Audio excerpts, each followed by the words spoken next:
Market లో invest చేసి మీ డబ్బులు డబుల్ చేసుకోవాలనుకుంటున్నారా? సుందరరామిరెడ్డి గారి లైవ్ సెమినార్ కి అటెండ్ అవ్వండి.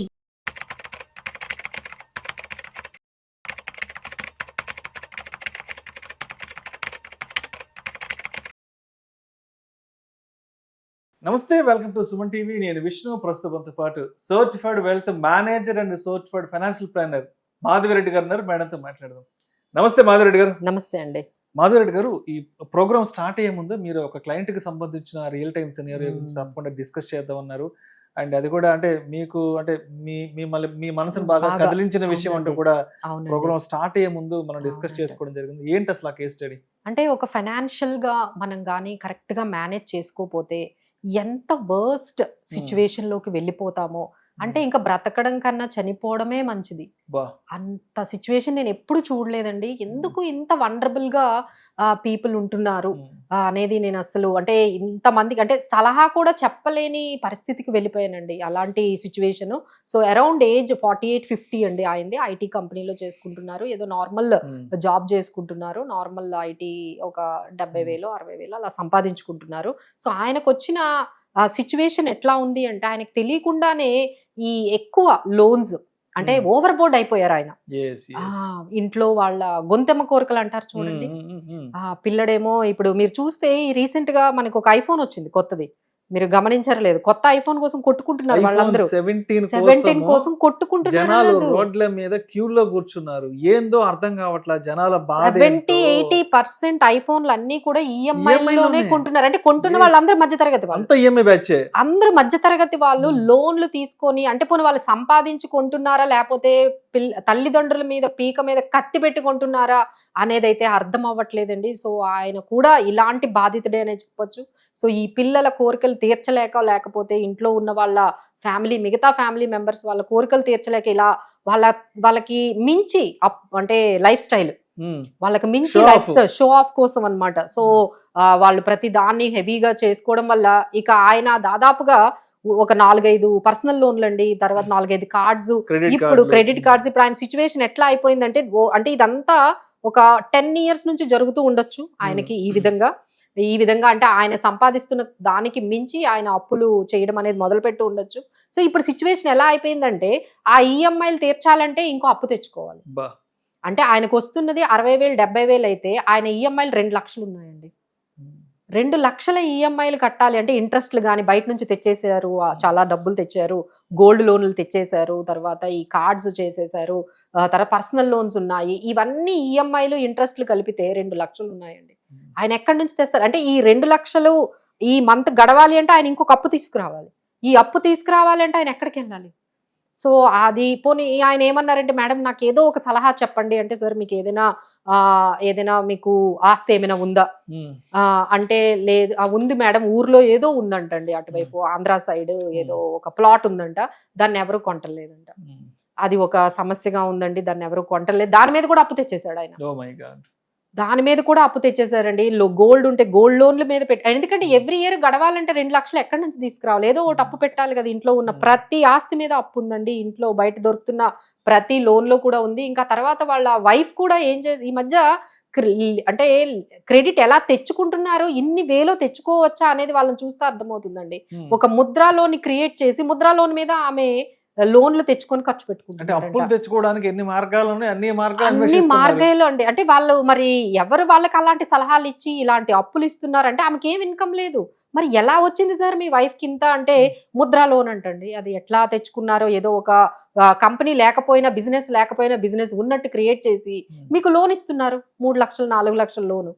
ఆ 4 లక్షల లోన్ మరి ఈఎంఐ ఎవరు కట్టాలి? ఈయన కట్టాలి.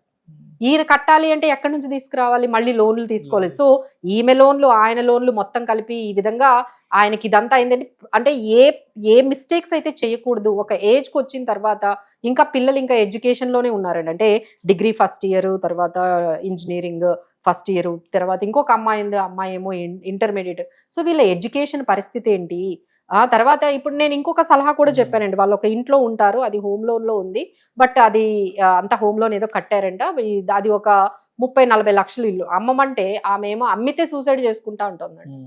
అసలు ఏ విధంగా అంటే ఫ్యామిలీలో ఈ కోఆర్డినేషన్, పర్సనల్ ఫైనాన్సెస్ మీద ప్రతి ఒక్కరూ ఒక కోఆర్డినేషన్ లేకుండా మీ ఇష్టం వచ్చినట్టు మీరు ప్రవర్తించడం, పిల్లలు వచ్చి ఇష్టం వచ్చినట్టు పిల్లలు ప్రవర్తించడం, వైఫ్ కి తనకి నచ్చినట్టుగా తను బ్రతకడము, ఈ విధంగా అందరూ ఎవరి ఇష్టం వచ్చినట్టు వాళ్ళు బిహేవ్ చేస్తే ఈ ఫైనల్ గా అప్పులు చేసి తీసుకొచ్చి ఆయన ఎంతకాలము చేస్తారండి. సో ఆయన అడిగారు, మేడం ఏం చేయాలి. ఇంకొకటి అన్నిటికన్నా బిగ్గెస్ట్ థింగ్ ఏంటంటే ఇప్పుడు ఐటీ పడిపోయింది కదండి, ఎప్పుడు జాబ్ పోతుందో తెలియదంట. మేడం నేను జాబ్ పోతే ఎట్లా బ్రతకాలని అడుగుతున్నారు ఆయన. ఇప్పుడు ఆ వచ్చే 50-60 వేలు కూడా రావు, ఇక ఎప్పుడు పోతాయో తెలియదు. రోజు వాళ్ళ ఎంప్లాయీస్ వాళ్ళ ఆఫీస్ లో చెప్తున్నారంట, మేబీ మీకు 2-3 months లో మేము పంపించేయొచ్చు. అసలు నేను బయటకు వెళ్తే ఆ ఏజ్ లో పర్సన్ కి ఏమొస్తుందండి జాబ్. సో అందరు ఇలాంటి మిస్టేక్స్ చేస్తున్నారండి. పర్సనల్ ఫైనాన్సెస్ మీద అసలు లాస్ట్ అంటే ఈ 15 years ఏదైతే ఉందో, 40 సంవత్సరాల నుంచి ఏదైతే ఈ 35 సంవత్సరాల నుంచి మీకు 50 సంవత్సరాల వరకు ఏదైతే టైం ఉంటుందో అది చాలా ఇంపార్టెంట్ అండి. అది తెలుసుకోకుండా వాళ్ళు ఇష్టం వచ్చినట్టు ఇట్లా ఈ ఐఫోన్లు కానీ లేకపోతే ఓవర్ బోర్డ్ అయిపోయి వాళ్ళ శాలరీకి మించి లోన్ల ద్వారా స్పెండ్ చేయడం అనేది అలవాటు అయిపోయిందండి. బాగా ఈఎంఐస్ కి బాగా అలవాటు అయిపోయారు. సో బ్యాంకులు, బయట యాప్స్, కార్డ్స్ రొటేషన్, మళ్ళీ దాన్ని పర్సనల్ గా లోన్లు మళ్ళీ కార్డ్స్ రూపంలో నుంచి మళ్ళీ దాన్ని ఈఎంఐలుగా కన్వర్ట్ చేసి అదేదో పెద్ద సాధించినట్టుగా వాళ్ళందరూ కూడా ఫీల్ అవుతున్నారండి. ఇలా రొటేషన్లు చేసేసి మేము బ్రతికేస్తున్నాము, క్రెడిట్ కార్డులు రొటేషన్ల ద్వారా బ్రతికేస్తున్నాము, అది ఏమీ అచీవ్మెంట్ కాదండి. మీరు లోన్లు పెంచుకుంటూ వెళ్తున్నారు. ఒక్కసారి ఒక్క బ్రేక్ పడి మీ జాబ్ కానీ పక్కకు వెళ్తే అసలు పరిస్థితి ఏంటండి. వాళ్ళకి హెల్త్ ఇన్సూరెన్స్లు ఉండవు. ఎందుకంటే ఈఎంఐలే కడతారా, హెల్త్ ఇన్సూరెన్స్ కడతారా? వాళ్ళ దగ్గర ఒక ఫైనాన్షియల్ అసెట్స్ ఏమీ ఉండవు. ఉన్న ఈ అసెట్స్ అన్ని కూడా ఏవైతే ఫిజికల్ అసెట్స్ ఉన్నాయో అవి దేనికి పనికి రాకుండా ఉంటాయి. సో ఇవన్నీ మిస్టేక్స్ అండి. సో ఇవన్నీ కూడా మీరు గమనించాలి ప్రతి ఒక్కరు. ఒక పర్సనల్ లోన్స్ మనం ఎంతవరకు ఉండాలి, ఎంత లిమిట్ వరకు తీసుకోవాలి, ఎంతవరకు మెయిన్ ఏంటంటే ఫ్యామిలీలో కోఆర్డినేషన్ చాలా మిస్ అయింది. సో ఇదంతటికి నేను ఒకటే చెప్పాను, మీ వాళ్ళందరినీ కూర్చోబెట్టి ఇది నా పరిస్థితి, ఇక్కడ నుంచి నేను ఎక్కడి నుంచి అప్పులు తీసుకురాను, ఏం జరిగితే అది జరిగింది అని చెప్పి మీరు కూర్చోవాల్సింది అని నేను చెప్పానండి. So he saying that madam నాకు ఏమీ అర్థం కావట్లేదు, సూసైడ్ చేసుకోవాల్సిన సిచ్యువేషన్ వచ్చేసిందండి, నాకు ఏం చేసుకోవాలో తెలియట్లేదు, నాకు దీనివల్ల డిజార్డర్స్ కూడా స్టార్ట్ అయ్యాయి అంట ఆయనకి, మెంటల్ డిజార్డర్స్. ఇవన్నీ ఆలోచించి ఇందులో ఎందుకంటే ఇప్పుడు చెయ్యాలి అంటే జాబ్ ఇవ్వరు, ఉన్న జాబ్ ఉండదు, మరి ఈ అప్పులన్నీ ఎవరు తీరుస్తారు, ఇల్లు ఎలా నడుస్తుంది, అసలు ఈ 50 లక్షల అప్పులు ఎలా తీర్చాలి చూడండి ఎంత అది ఏ ఏజ్ లో అండి. ఈ ఏజ్ లో ఎవరైనా ప్రశాంతంగా ఉండాలి అనుకునే ఏజ్ లో ఇప్పుడు ఇంత బర్డెన్ తో ముందుకు వెళ్తున్నారంటే కేవలం పర్సనల్ ఫైనాన్సెస్ ని కరెక్ట్ గా మేనేజ్ చేసుకోకపోవడం వల్ల, తర్వాత ఉన్న మనకి ఏదైతే ఫైనాన్షియల్ ప్లానింగ్ ఉందో దాని మీద అవేర్నెస్ లేకపోవడం వల్ల ఈ డెట్ మేనేజ్మెంట్, అసెట్ మేనేజ్మెంట్ చిన్న చిన్న మిస్టేక్సే అనుకుంటారండి అందరూ కూడా. ఏముందిలే ఇంకా టైం ఉంది అంటారు, టైం అంటూ ఏమి ఉండదండి. ఇప్పుడు మనం చూస్తున్నాం కదా ఐటీలో జరుగుతున్న బీభత్సం అయితే చూస్తున్నాము. ఎప్పుడు జాబ్స్ ఉంటాయో తెలియదు.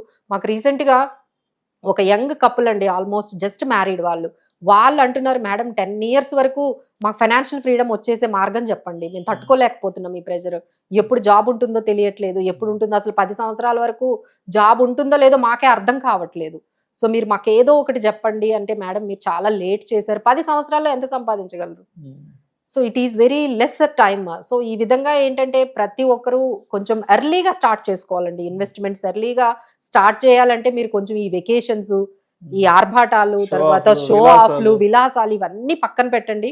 ఎందుకంటే ఈ స్పాన్ అనేది చాలా చిన్నదైపోయిందండి. అప్పట్లో జాబ్ అంటే 60 years వరకు ఉండేదండి, ఇప్పుడు అది 50 years వచ్చేసింది.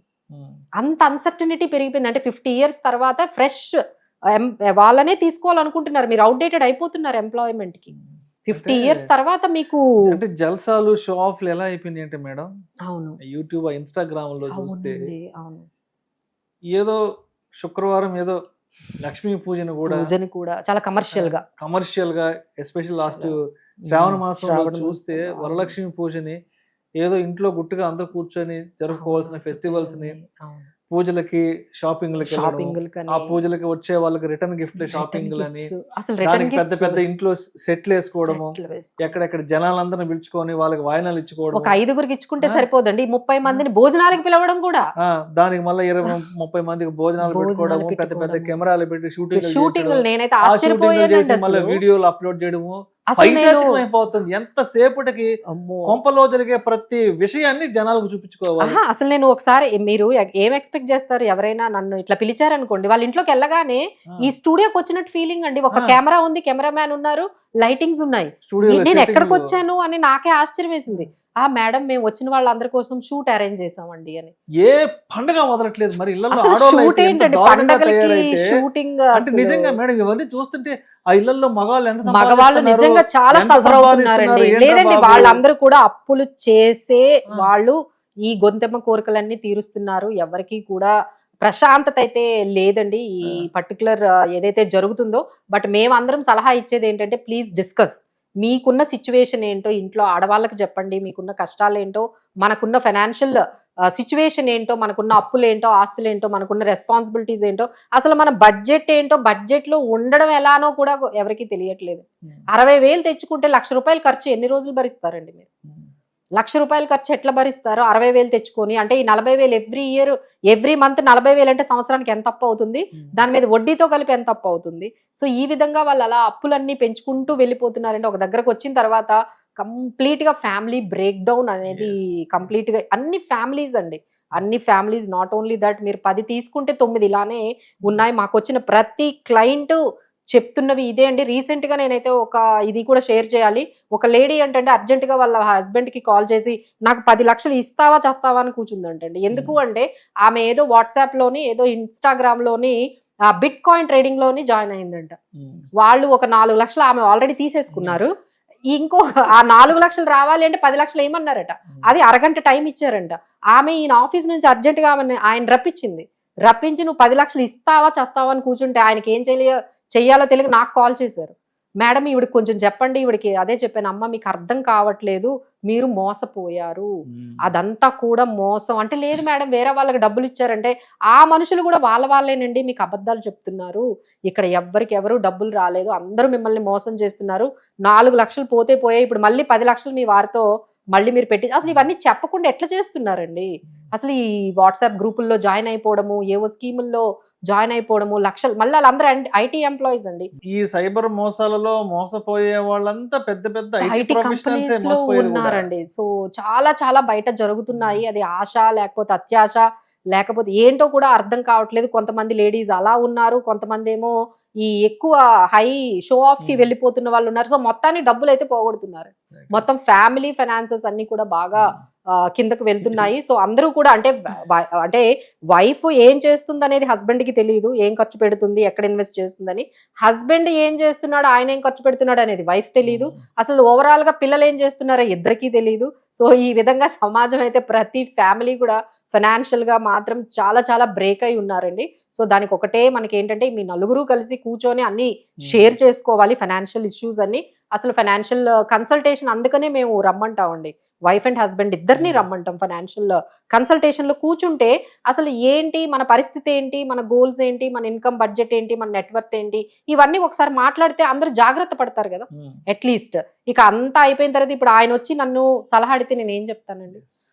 There is nothing I can say. మనం ఎంత మాట్లాడినా ఎంత ఎడ్యుకేట్ చేసినా మన ఎనర్జీ వేస్టే గానీ జనాలు మారరు. చూస్తుంటే భయం వేస్తుంది. అంటే అలాంటి వాళ్ళని చూస్తుంటే ఆయన అమాయకత్వానికి అసలు ఎంత బాధ అనిపిస్తుంది అంటే ఇంకా ఇంట్లో మగవాళ్ళు బలైపడడం తప్పించి అంతకు మించి జరిగేది ఏం లేదు. బట్ ఇలాంటి విషయాలు ఎంత చెప్పినా మన ఎనర్జీ వేస్ట్ కావడం తప్పి జనాల్లో మార్పు అయితే మనం ఎక్స్పెక్ట్ చేయడం చూడాలండి. కొంచెం 2-3 మారినా చాలు. బట్ ఇక్కడ కూర్చొని మనం ఏం మాట్లాడినా సరే పబ్లిక్ ని ఎడ్యుకేట్ చేయడం, వాళ్ళని మంచి వైపు తీసుకెళ్లడం మాత్రమే ఇక్కడ మన ఉద్దేశం. మన సొల్యూషన్స్ చెప్పడానికి మాత్రమే కూర్చోం. Thank you so much Madhavi.